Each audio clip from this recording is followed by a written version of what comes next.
sila sa Ginoo, mahayahay ang ilang kinabuhi. No. The moment nga you said yes to the Lord is the moment you wage war to the demons, to the devil. Pag moingon ka, yes Lord, I will follow you. Nagkagot ang ngipon sa katong mga barkada nimo kaniadto nga mga demonyo. And that is why buhaton niya ang tanan kay para dili ka makasulod sa langit nga gipuy-an niya kaniadto ug dili na siya makapuyo hantod sa kahangturan gikan tong pagkahulog niya hantod sa hangtod. Will you be fruitful this year 2025? Magmabungahon ba ka karong tuig 2025? The God of harvest. 90% sa kasimbahanan maghisgot sa the God of harvest kay blessing dayon. Great harvest. Pero lahi ang gipasabot ni Ginoong Hesus niining gitawag nga harvest.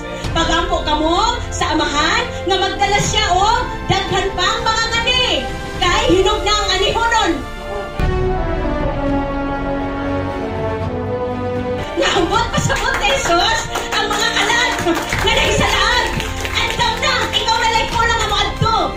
Ay, wala siguro to sa balay, bisag nagod sa balay. Ay, wala siguro to, ay murag dili ko musimba karon. Bisag musimba God. We will talk about the God of harvest.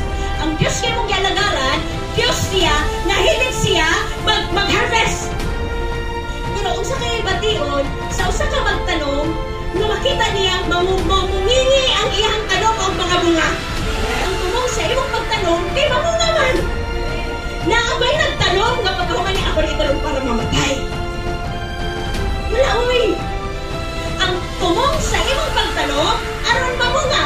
Kay ang bunga, makabenepisyo ang nagtanong. The God that we serve is the God of harvest.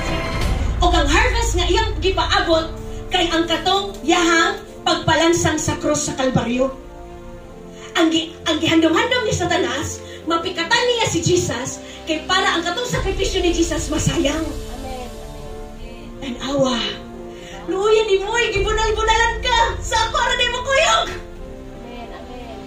Tanawa.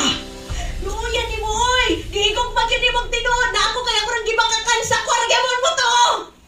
Huwag lang kayong maging tagapakinig ng salita ng Diyos, kundi sundin ninyo ang sinasabi nito. Unsa daw? Do not be the hearers, but the doers of the word of God. Dili lang tigpaminaw. Mga kaigsuunan, pila naman kakatuig ang tigpaminaw. Maayo ang Ginoo. Naiputlon. Nalabang molino, magsigig, hallelujah, hallelujah, ayaw sa Lord, ayaw sa kawat ako'y bunga. Katong gitagaan ka ang panahon nga mamunga, wa ka mamunga. Ayaw lang sigig paminaw. Take note mga kapatid ha, kireveal ni Jesus Christ ang iyahang role, siya ang source, kay siya man ang punuan. Bisan unsa ka blooming ng mga dahon diha, pag ang punuan na gani ang tikton, patay yun ang tanan. Kay punuan man siya, ibig sabihin ang source sa tanan is si Jesus. At ang role sa amahan, mao ang gitawag nga tig-atiman. Ang tanan nakong sanga nga wala mamunga iyang putlon. Si Jesus maputol? Ang amahan. Sa ato ba, ang source di ay sa tanan is si Jesus. How many times na sige kagkuha o mga sustansya, sige kagkaon espirituhanon sa source, mao ang revelation ni Jesus. Amen! Sige kagkaon, di ba ang pulong sa Diyos kay pagkaon sa imong espiritu, sa imong alam? How many times kaya ang punuan man ay kay si Jesus, pag-reveal ni Jesus ang kamaturan, mga kapatid, inyong interviewon ang mga wala na nanimbaron. Same ang ilang statement, wala na yung sama sa pagtudlo diri, kay lahi ang revelation na di kay God. Bisan so na pangita sa iyong simbahan, dito, ikaw ang sanga. Asa man ka nagkuha og source para mabuhi ka? Sa punuan, sige kagkuha ng nutrients, sige kagkuha ng revelation ni God, sige kagkuha sa mga maayong mga butang kay nga naman, niingon ang pulong ni God, matuon ang punuan, faithful siya. Sige siya release, mga kaibulong ang mga butang, makasinati mo mga kaibulong ang mga butang, nakasinati mo sa gugma, sa kahom, sa Diyos, sige siya release, ang problema, mangitag bunga ang tig-atiman. Akong pangutana, asa naman ang resulta sa sige mo kuha aron magpabilin kang mabuhi espirituhan sa Dios. Asa naman ang resulta? Ang buot pasabot ni Ginoong Hesus, yes, I am love. Ihatag nako ang tanan ninyong gikinahanglan, pero mag-expect ang tig-atiman na mamunga ka. Asa na hindi mo gibutang ang mga maayong mga butang na gibuhat ni God sa iyong kinabuhi. In as much as gusto ni Ginoong Hesus nga pangatudan na yes, I am faithful, ihatag na ko ang tanan ninyong gikinahanglan. Ang ka, sige, panalangin dara. Kasi may gikinahanglan, may panglawas dara. Oy mga kapatid, milagro dara, ihatag ni God ang tanan na gikinahanglan mo kay siya ang batuod na punon siya ang source sa tanan. Ang problema, pag musuroy na ang tig-atiman. Pag musuroy ang tig-atiman, i-require ka niya na mamunga. Ang pagbiya sa sala, imong kaugalingong benepisyo na. Kaya ikaw ang makabenepisyo sa langit. Ang nahitabo karon, murag ang mga pastor pa'y gusto magbiya mo. Murag ningon ang panuntiyon, buang-buang, ang tao, ikasakit niyang biyaan niyang daw ng binuhatan. Ang imong kaugalingon, ang makabenepisyo kung magbiya ka sa sala. Ikaw ang makasunod sa langit. Dili ang katong nagsigig ingon ni mo biya. Ikaw nga mo biya sa sala. Ikaw ang makabenepisyo. Ang problema, bantayan naman nila ang pastor na kamusang ka nagbuhan sala. Mag-usap-usap ba ng inyong amor? Maghilak-hilak man sa church, mag-behave man sa church, pero pag makagawas na, muraman kung ka ng mataon ang katong dating ikaw, kung katong dating sungay, na ting, ana din bangkil. Nga naman na, mga kapatid, tanawa oh, ayaw limpong imong kaugalingon. Musugot nagsadili, musuroy ang tig-atiman. Ang tanan na akong sanga, nga wala, mamunga, kinsay mo putol, ang amahan. Iyang putlon. Iyang putlon. God is the God of harvest. Dili siya interesado sa mga sanga nga dili maghatag kaniyang bunga. Ibig sabihin, ang destiny sa taong dili magmabungahon is kamatayon. This is very serious. Mag-question ang pamuhat ni God. Naka-expect itang naman, pero mautra gigihang pagpatasan. Naka-expect itang, pero may unang na-backslide. Nakamautan mo, anak. Munang ang pipila, dili na lang gusto mag-expect itang. Ang mali na ito, mga kaigsuunan, ang atong i-question, ang gahong sa Diyos. Dili na ito i-question yung desisyon na musunod sa bunga nga gipangayo ni God. Munang, may paming dili maka-expect itang. Nagbilin pami. Unsa? Okay, gina-question ang gahong ni God.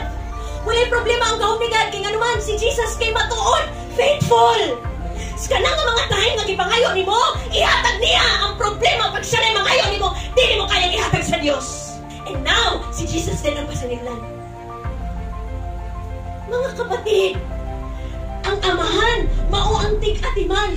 Mumonitor ang amahan. Kay siya ang na-assign sa pag-atiman. Gibuhat ni Jesus ang role. Gusto ng Holy Spirit. Anak, gusto niyo masinati akong gahom. Ako ni ihatag. Pero mangayo o bungang akong amahan. Pag musuroy na ang amahan, di siya malipay sa tanong na di magmabungahon. Unang ang yang patingon, yang yung bunga. Meaning, you will be separated from the Lord. Pag-require sila kung bunga sa balang Espiritu. Kung tinuod, nagipoy ang kasabalang Espiritu, mumanifest sa Holy Spirit. Makita. Kung nag-isip ang nalingkamot sa pagsunod ni God, unsa na lang katong wala maning kamot. Rest in peace. Nanagid sa langit si Lula, na imong Lula way simba-simba. Nakapahuay nagid si tatay, kusog kayo utungab. Cool, ma, pa, bantayin mi ninyo. Huwag kayo kabantay nga, buhay pa. Saan na nagpatay na? Wala mo na kabang, hindi, magtanaw-tanaw na ba sa star? Gibantayan dyan ko ni huwag kayo kabantay itong buhay pa. Imo dyan ko, ma, salamat sa pag-iyan ni mo ka na mo. Pero tinidang hilak, sige na nagkakyo. Jesus, napakay mga anak dito, nagtuhog at gibantayan na ako. Ako diri gilunggab-lunggab. Ipasuhan akong dila. Kaya sa'yo palang daan, magsige na akong pangalikas kay mga gahit kay kulong kong mga anak. Nga naman na, pag maayog lawas, ang kalaban ni mo, pero pag mamatay, buta na layo. Bukan kaayo ni ba? Nga naman na, maayo kayo ni. Sayang ang rangit eh. Pero namin may pinagawa. Kundi, pagpapaurot sa motor, tuwang. Matanawa ang mga trabaho karon sa mga bata na magpasigil pa motor, boom! Tapos, mga yung tabang. O di ang Gcash number, isend lang nino inyong tabang. Salamat sir. I-bless mo ni God. Katong nagpaharunod ka sa imo ang motor, wala naman ka na yung tabang. Tabang, sakay mo! Napagmatuwang na, mato na sa malasakit. Muling niya na dito. Ano na? Puro pa din pagpangalangan sa Ginoo.